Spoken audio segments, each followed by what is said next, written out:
Տիգրան Ծատերյանը Facebook-յան իր էջում գրում է.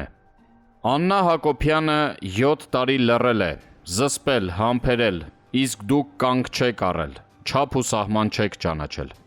Ոչ մի բանական մարդ չէր կարող այդ չափ, հանդուրժողականություն և զսպվածություն ցուցաբերել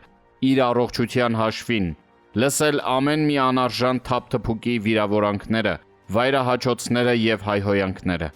Չեք խնայել անգամ երեխաներին, ներխուժել եք անձնական տարածք, լուտանքներ և հայհոյանքներ եք թափել ձեր բերանից,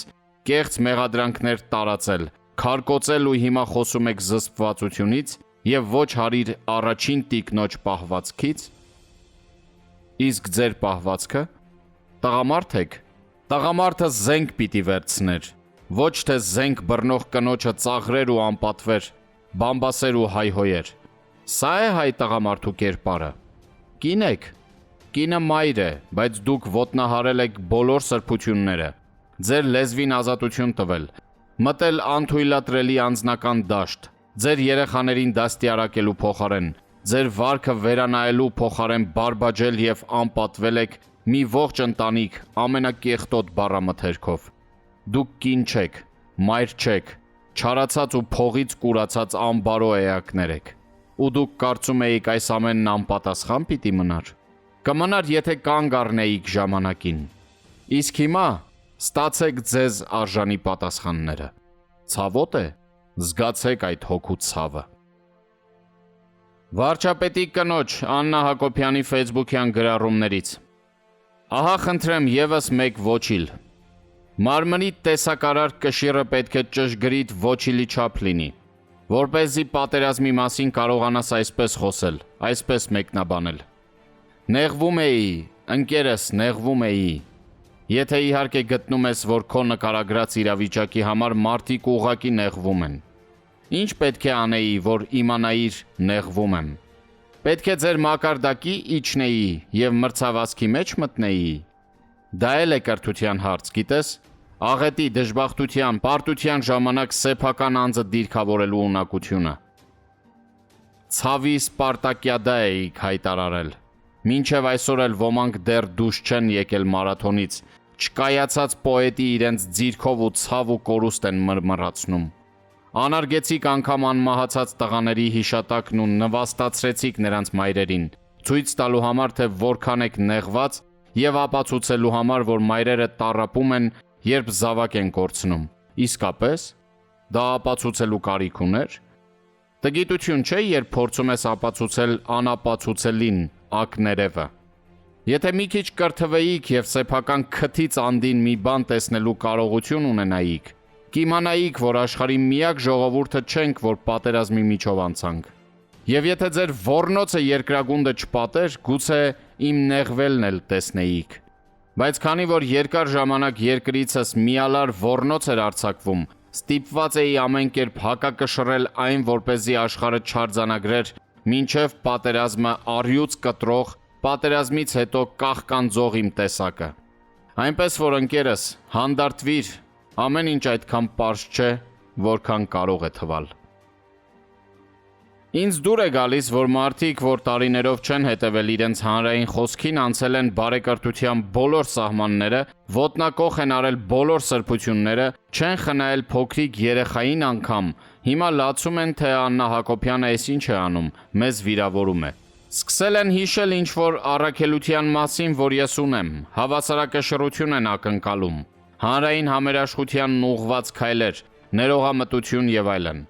Հենց այդ առաքելությանը հավատարիմ էր, որ դեռևս անցած դեկտեմբերին Հայաստանի Հանրապետության բոլոր իբր ընդդիմադիր ԶԼՄ-ներին, ընդդիմադիր բլոգեր կոչվածներին, իսկ իրականում տարիներ շարունակ իմ եւ իմ ընտանիքը, իմ երեխաներին սրբապղծորեն անվանարկողներին հրավիրեցի կրթվելը նորաձև է նախաձեռնության շրջանակում քննարկելու հարցեր, այդ թվում թե ինչպես կարող ենք փոխել մեր միջավայրը, բարձրացնել հանրային խոսքի որակը։ Մերժեցիք, ձեռք առաք, մեկդ մեկիցդ ավելի բոցերով պատասխաններ ուղարկեցիք, որոշեցիք հաստատուն մնալ հատակից ցածր մակարդակում, շատ լավ։ Իմ արձագանքը համարժեք կլինի, ուստի ազատեք մեզ ձեր լացուկոցից և մնացած սրտաճմլիկ տեսարաններից, Օ աստվածներ, այս ինչ է անում։ Ու մի վախեցեք։ Հետգրություն։ Եվ այնուամենայնիվ, եթե հանկարծ ցանկանաք հանդիպել եւ քննարկել մեր ընդհանուր խնդիրը, ես կրկին պատրաստ եմ։ Բոլոր նրանց, ովքեր այս օրերին առավոտից երեկո իրենց կաբինետներում եւ այլուր վերլուծություններ են անում, խելոք մտքեր արտահայտելով, թե արդյոք ճիշտ եմ անում, սխալ եմ անում, հարիր է, հարիր չէ, էթիկայի սահմաններում է, սահմաններում չէ, արժի, չարժի, ձեր գործով զբաղվեք։ Կենտրոնացեք ձեր աշխատանքային պարտականությունները ավելի լավ կատարելու վրա։ Ոյ ազիզներ, լավ չի, չէ՞։ Անժելայի մասին բան չունեմ ասելու, առանձնապես չեմ առնչվել նրա հետ, բայց այ նառան, երբ նառան առաջատար լրագրող էր եւ աշխատում էր մեր թերթում, ես որպես սկսնակ լրագրող նրա երկրպագուն էի։ Ինձ դուր էր գալիս նրա գրելու ոճը, աշխատելու արագությունը, մտքի ճկունությունը, գրպանում դրված սիրուն ձևակերպումները, որ րոպեների ընթացքում հայտնվում էին հոդվածի մեջ։ Ինձ առհասարակ դուր էր գալիս նրա ոչ սովորական, տարբերվող կերպարը, արտաքին տվյալներից մինչև յուրօրինակ բառապաշար։